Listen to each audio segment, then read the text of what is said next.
For nearly 5,000 years, we've been told a neat, simple story. A powerful pharaoh named Khufu decided he wanted the grandest tomb in history. Thousands of loyal workers gathered on the Giza plateau. Armed with nothing but ropes, wooden sleds, and primitive copper chisels, they supposedly quarried and hauled millions of stone blocks into place. And in just 20 short years, under a blazing desert sun, they built the Great Pyramid of Giza, a colossal monument to one man's journey into the afterlife. That's the version you hear in classrooms, documentaries, and tourist brochures. It's presented as settled fact, case closed, history solved. But here's the problem. Practically everything you think you know about the Great Pyramid is not built on solid, unshakable evidence. It's built on assumptions, interpretations, and in many cases, educated guesses. The more you dig into the details, the more cracks you start to see in this supposedly straightforward story. And right at the center of this mystery stands one very powerful man, Dr. Zahi Hawass. For decades, Hawass has been the dominant figure in Egyptian archaeology. He's held titles like Secretary General of the Supreme Council of Antiquities and Minister of Antiquities, positions that gave him incredible power over what could be excavated, who was allowed to dig, and which discoveries the world was even allowed to hear about.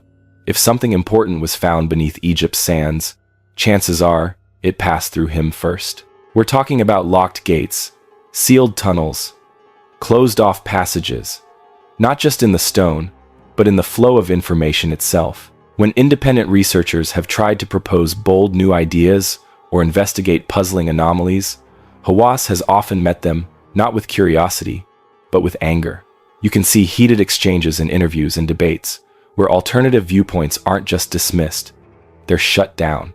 Rather than opening the door to fresh discoveries, Hawass has become infamous for blocking independent research and silencing alternative theories, especially those that threaten the official narrative he's spent his life defending. He's even said, quite openly, that most of what's written about the pyramids in archaeology books is wrong, except, of course, for his own work. Now, I'm not asking you to blindly accept any conspiracy theory, but you have to wonder, why fight so hard to stop certain explorations? Why shut down research at the exact moments when breakthroughs seem closest? Is this really about protecting Egypt's heritage, or about protecting something else entirely? Because as we're about to see, there are discoveries, real, documented anomalies, that don't fit neatly into the standard story. Hidden chambers sealed for thousands of years. Stonework so precise that modern tools struggle to replicate it. Mysterious engineering details that suggest a level of technology or knowledge far beyond what we're told existed 4,500 years ago. Could the Great Pyramid truly have been built with basic hand tools, ropes, and wooden rollers, as we've always been told? Or are we looking at the legacy of an ancient technology we no longer understand? Maybe even the work of a civilization that existed long before Khufu ever walked the earth? Tonight, we're going to peel back the layers of secrecy, confront the gatekeepers of history, and examine evidence hiding in plain sight. Evidence that suggests the real story of the Great Pyramid is far stranger and far older than anyone in power wants to admit. The answers you're about to hear may not just change how you see one monument. They might change how you see human history itself. When most people picture ancient Egypt, they imagine golden sarcophagi, painted tomb walls, and hieroglyphs telling the story of a pharaoh's journey into the afterlife. And towering over all of this is the Great Pyramid of Giza, which we're told is the ultimate royal tomb, built around 2550 BC for Pharaoh Khufu. Thousands of workers, basic hand tools, sheer determination. That's the story. But the closer you look, the less sense that story makes. For such an important monument, you'd expect the Egyptians to have recorded its construction in detail. These were people who carved records of food deliveries, religious rituals, even everyday gossip into stone. Yet when it comes to the building of their greatest achievement, something strange happens. The record goes almost silent. There are no complete inscriptions from Khufu's time, proudly declaring, "I built this." No detailed reliefs showing the stages of construction. No triumphal text describing how this colossal wonder was raised from the desert. Egypt meticulously documented royal accomplishments. But not this one? Archaeologists sometimes point to faint red quarry marks and symbols found deep inside hidden chambers, high in the pyramid. These marks, supposedly linking the monument to Khufu, were discovered long after the pyramid was first opened in modern times. That gap of centuries has led some researchers to question their authenticity. After all, just because a name appears on a structure doesn't necessarily mean that person built it. You can scribble your signature on the side of a skyscraper, but that doesn't make you its architect. And then there's the so-called tomb itself. If the Great Pyramid was truly Khufu's final resting place, where is everything that makes an Egyptian royal tomb a tomb? Unlike other known royal burial sites, the Great Pyramid's interior is eerily bare. No elaborate inscriptions glorifying Khufu, no colorful depictions of gods and afterlife journeys, no treasures, no ceremonial artifacts, no trace of a mummy, not even fragments of bones definitively belonging to Khufu, just stark stone chambers and a massive, empty granite box. Every other royal tomb we've found in Egypt, even looted ones, still carries unmistakable marks of its purpose: funerary texts, offerings, carved scenes. Yet this supposed grandest tomb of all is almost completely devoid of those elements. It's like walking into the engine room of a machine, not a royal grave. And that machine is disturbingly precise. The Great Pyramid's base is almost perfectly level. Its sides align with true north to a fraction of a degree, an accuracy that even modern builders struggle to match without advanced instruments. Deep inside, enormous granite blocks weighing up to 70 or 80 tons have been cut, transported, and set into place with a level of precision that borders on obsessive. Engineer Christopher Dunn spent years studying these stones and found signs that they weren't just roughly hammered into shape. The granite shows evidence of advanced machining: smooth surfaces, perfectly round drill cores, and straight cuts that suggest tools far beyond simple copper chisels. Granite is one of the hardest stones on Earth. Copper is soft. You don't need to be an engineer to see the problem. Modern experiments trying to recreate these cuts with copper tools have been embarrassing. Chisels wear down quickly, progress is painfully slow, and even after hours, the results look crude compared to the razor-sharp precision inside the pyramid. If we struggle with it now, how did primitive workers supposedly do this on a massive scale thousands of years ago? And there's one more detail that rarely gets talked about. Inside the narrow passageways and hidden chambers, workers would have needed light to see what they were doing. Historians usually suggest torches or oil lamps, but there's a serious issue with that explanation. The ceilings and walls show no soot, no smoke residue, no blackening. In long, cramped corridors, flames would leave marks everywhere, yet the stone is clean. So we're staring at a monument that doesn't look like a normal tomb, isn't clearly claimed by the pharaoh it's assigned to, and displays engineering that seems strangely ahead of its time. What if the Great Pyramid wasn't designed as a tomb at all? What if its true purpose, and the level of knowledge behind it, is something entirely different from what we've been taught? To really feel how fragile the official story is, we need to leave the Great Pyramid for a moment and turn our eyes toward its silent neighbor, the Great Sphinx, because this weathered, enigmatic guardian of the plateau may hold one of the most explosive clues of all. According to mainstream Egyptology, the Sphinx was carved around 2500 BC, during the reign of Pharaoh Khufu, Khufu's supposed son. It's usually presented as an extension of the same story: powerful pharaohs, ambitious monuments, everything neatly contained within a few centuries of Old Kingdom Egypt. But in the late 20th century, a small group of researchers started asking a dangerous question. What if the Sphinx is far older than we've been told? Enter John Anthony West and geologist Dr. Robert Schoch.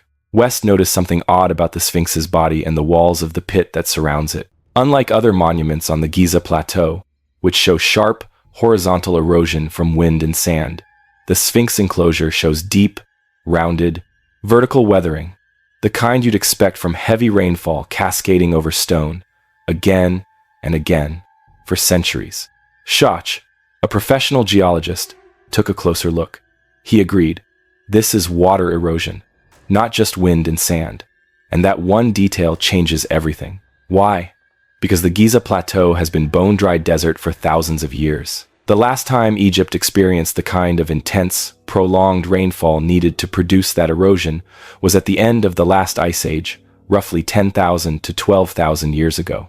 In other words, the stone core of the Sphinx, at least its original form, may have been carved long before the desert we know today even existed. West painted a picture of that forgotten world, a green, fertile savanna stretched across what is now desert. At its edge, A natural limestone outcrop rose from the landscape. Some unknown civilization, long before pharaohs, pyramids, and hieroglyphs, carved it into the form of a lion or a god, facing the rising sun. Then the climate shifted. Torrential rains battered the monument, slowly rounding its features, carving those deep, undulating channels into the rock. When the rains finally stopped, the land dried out. Over thousands of years, wind-blown sand buried the Sphinx almost up to its neck, preserving its heavily eroded body while exposing only the head. By the time the Old Kingdom pharaohs came along, according to this theory, the Sphinx was already an ancient relic. Pharaoh Khufu, or perhaps others before him, may have cleared the sands, repaired parts of the weathered monument, and even recarved the head to resemble a royal face. In that scenario, he didn't build the Sphinx, he restored it. What makes this so unsettling for mainstream Egyptology is that Shoch's conclusions weren't based on astrology or myth, but on geology, hard science. In televised debates, when geologists weighed in, many supported Shoch's assessment of water erosion, yet Egyptologists offered few solid counterarguments. Instead, the reaction from the academic establishment was to ignore it. As one commentator put it, West became an academic's worst nightmare, an outsider with a well-argued theory, backed by physical evidence that couldn't be easily debunked, and which threatened to pull the rug out from under the established timeline. So instead of being welcomed, this evidence was largely sidelined. No coordinated restudy of the Sphinx, no major revision of the dating, just a quiet refusal to engage. And that raises a chilling question. If the Sphinx is truly over 10,000 years old, then someone, some lost civilization, was building massive monumental structures long before history officially began. Is that why these findings are so uncomfortable? Because they don't just rewrite the story of Egypt, they rewrite the story of civilization itself? If the Sphinx hints at a forgotten chapter in human history, the Great Pyramid itself may still be guarding that chapter from within. Because once you step inside the pyramid's narrow passageways and hidden shafts, the mystery doesn't fade, it deepens. For a long time, most people believed the Great Pyramid contained only a handful of spaces: the king's chamber, the queen's chamber, and the long ascending and descending passageways that connect them. But in the early 1992s, a German engineer named Rudolf Gantenbrink decided to explore areas no human could reach. Using a small robotic device equipped with a camera, he sent it crawling up the narrow shafts leading out of the so-called Queen's Chamber. These shafts are so small that a person can't fit inside them. Many Egyptologists believe they were purely symbolic, dead-end tunnels with no real function. And then the robot reached something no one expected. At the end of one shaft, there was a neatly fitted limestone block, almost like a tiny door, with two small copper fittings embedded in it, shaped almost like handles or terminals. This was completely unique. No other part of the pyramid featured metal fixtures like this. It looked deliberate, sophisticated, as if it were sealing something important behind it. The world was fascinated. What was on the other side of this mysterious door? A hidden chamber? An untouched relic from the pyramid's builders? Some kind of mechanical component in a larger, unknown system? Just as Gantenbrink's work was gaining momentum, Egyptian authorities suddenly stepped in and shut his project down. No more access. No more robot. No more exploration. Years passed. The mystery grew. Then, in 2002, a new team, this time backed by National Geographic, was allowed to return. Using a new robot, they drilled a tiny hole through Gantenbrink's door and snaked a camera through the opening. The world held its breath. On the screen, another smooth limestone block. A second sealed door. No inscriptions. No obvious mechanism. Just another barrier, deeper still. And to this day, that second door remains officially unexplored. Requests to investigate further have been repeatedly denied or delayed, usually in the name of preservation or safety. But the pyramid's secrets didn't stop there. In 2017, an international team of scientists used a cutting-edge technique called muon radiography, essentially using cosmic rays to X-ray the pyramid without damaging it. What they found stunned the scientific world. A vast hidden void above the Grand Gallery, a space so large it rivals the known chambers of the pyramid, yet has no known entrance. We are talking about a massive, carefully concealed void inside one of the most studied structures on Earth, and no one can officially say what it is. A hidden chamber? A relieving structure? A vault? An ancient mechanism? Theories are everywhere, but exploration is nowhere. Once again, deeper access has not been granted. Meanwhile, researchers such as Christopher Dunn continue to point out physical clues that the pyramid's builders were using techniques far more advanced than simple copper chisels. The granite in the king's chamber and other areas shows signs of smooth, precise cuts and circular drill marks that look more like the result of machines than hand tools. Granite, remember, is incredibly hard. To shape it with the precision we see in the pyramid would push even modern equipment to its limits. So we have locked doors with metal fittings hidden in inaccessible shafts, a gigantic, unexplained void hovering above a central passage, tool marks that whisper of a technology we don't fully understand. And every time we come close to a breakthrough, the path forward seems to quietly close. That leads to an unavoidable question. Who is making those decisions? Who chooses what gets opened, what gets scanned, and what stays sealed off from the world? Because between us and many of these answers, one man's shadow keeps appearing, Dr. Zahi Hawass. When you start connecting all these threads, the unexplored doors, the hidden voids, the resistance to alternative timelines, one name keeps surfacing, Dr. Zahi Hawass. For decades, Hawass hasn't just been an archaeologist. He's been the archaeologist of Egypt. Charismatic, loud, constantly on television, he became the global face of ancient Egypt. But behind the dramatic hats and TV appearances lies a level of control over the past that very few individuals in history have ever held. As Secretary General of the Supreme Council of Antiquities, and later as Egypt's Minister of Antiquities, Hawass had the power to grant or deny excavation permits. He could decide which foreign teams were allowed to dig, where they could dig, and what they were allowed to study. He could restrict access to key sites, block certain projects, and ultimately decide which discoveries were publicized and which stayed buried in files, locked away from public scrutiny. In theory, this kind of central control might sound reasonable. After all, Egypt's heritage is priceless. You don't want just anyone digging holes in the Giza plateau based on wild theories. It's easy for supporters of Hawass to paint him as a guardian, a man fiercely protecting Egypt's treasures from sensationalism, bad science, and fraud.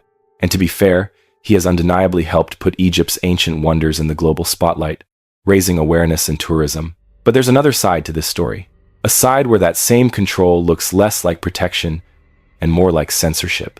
Researchers who challenge the official timeline or propose unorthodox ideas often describe a similar pattern. Doors closed, access revoked, permits canceled, reputations attacked. Independent investigations into the pyramid's anomalies or the Sphinx's age are frequently dismissed out of hand, not debated. And when televised debates do happen, you can often see Hawass's temper flare the moment someone suggests a theory that might push the pyramid's origins further back in time, or hint at advanced lost technology. Instead of saying, "Let's test this," the response is often, "This is nonsense. I will close this," or "This debate is over." If Fin's saying, not the language of open science, but of a gatekeeper. And remember, Hawass himself has claimed that most of what's written about the pyramids in archaeology books is wrong, except for his own work. When one man claims authority over the truth of an entire civilization's past, we should pay attention. Because when you control who digs, you control what gets found. When you control what gets found, you control the story. And when you control the story, you control what the world believes is possible. So, we're left with a haunting question. Is Dr. Zahi Hawass truly protecting Egypt's heritage from reckless speculation? Or is he protecting a fragile narrative, one that might crumble if certain doors are opened, literally and metaphorically? Is this about preserving ancient stones? Or preserving modern reputations, academic traditions, and national pride? Let me know what you think in the comments when this video is over. Is Hawass a hero? A necessary guardian standing between chaos and Egypt's treasures? Or is he the final lock on secrets that could rewrite everything we think we know about human history? Because, as long as one man can decide what questions are allowed to be asked, the past remains not just mysterious, but carefully managed. So where does all of this leave us? We have a Great Pyramid that doesn't behave like a normal tomb, a Sphinx that looks thousands of years older than its official date, hidden chambers we're not allowed to explore, and a gatekeeper who decides how much of that story we're permitted to see. Now we step into the territory mainstream archaeology really doesn't like to talk about, the possibility that Egypt's greatest monuments are echoes of something far older and more advanced than we've ever admitted. Earlier, we touched on the work of geologist Robert Schoch and researcher John Anthony West, who argued that the Sphinx shows signs of intense rainfall erosion, pushing its origins back to around 10,012,000 years ago, the end of the last ice age. That alone hints at a lost chapter of history, but it's not the only clue. Enter Robert Bauval and his famous Orion correlation theory. Bauval noticed that the three main pyramids on the Giza Plateau don't just sit randomly on the desert floor. Their layout mirrors the three stars of Orion's belt, not approximately, very closely. And when you rewind the sky using astronomical software, their alignment matches most precisely not in Khufu's time, but around 10,500 BC. In Egyptian mythology, Orion was associated with Osiris, the god of death, rebirth, and the stars. If Bauval is right, then Giza isn't just a royal cemetery. It's a massive, stone-encoded star map, pointing us back to a specific moment thousands of years before the accepted beginning of Egyptian civilization. That theme of a lost, advanced past is pushed even further by author Graham Hancock. He suggests that long before our official history began, there may have been a highly advanced global civilization that was nearly wiped out by cataclysms at the end of the last ice age. According to this view, places like Giza are not the beginning of the story, but the aftermath. Survivors carrying fragments of advanced knowledge, astronomy, engineering, sacred geometry, may have passed it down to later cultures. Evidence for this doesn't just come from Egypt. In Turkey, the ancient site of Göbekli Tepe, dated to around 12,000 years ago, shows sophisticated stone architecture at a time when humans were supposedly just simple hunter-gatherers. In Egypt itself, structures like the Osirion at Abydos, built from gigantic, precisely fitted granite blocks, and the massive, laser-like granite boxes of the Serapeum at Saqqara, hint at a level of engineering skill that rivals or surpasses what we see today. Combine that with Christopher Dunn's evidence of advanced machining on granite inside the Great Pyramid, the unexplained hidden void discovered by muon scans, the perfectly aligned shafts and chambers, and the total lack of clear evidence tying Khufu directly to the pyramid's construction, and a different picture starts to emerge. Maybe the ancient Egyptians didn't suddenly invent all this genius out of nowhere. Maybe they inherited and adapted it.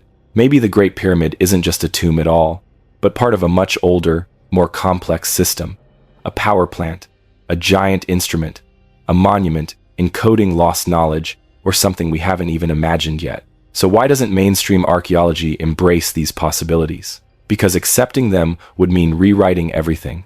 Textbooks, museum exhibits, academic careers, even national identities. It would mean admitting that our timeline of civilization is wrong by thousands of years, that we're not the pinnacle of a slow, steady climb, but the survivors of a forgotten golden age. For now, the official story holds. The doors remain closed. The voids remain unexplored. The Sphinx still wears its younger mask. But the anomalies are not going away. And the more people start asking questions, the harder it becomes to keep those questions locked out. Imagine what might happen the day a sealed chamber is finally opened live on camera, or when undeniable evidence of a lost high civilization is uncovered beneath the sands. It wouldn't just change Egyptology, it would change how we see ourselves, our past, and our future. Until then, all we can do is keep looking, keep questioning, and refuse to accept case closed when the evidence screams otherwise. For more ancient mysteries, hidden histories, and forbidden questions, be sure to check out our other videos and subscribe, because this story, it's only just beginning. Thanks for watching. And as always, until next time, stay safe.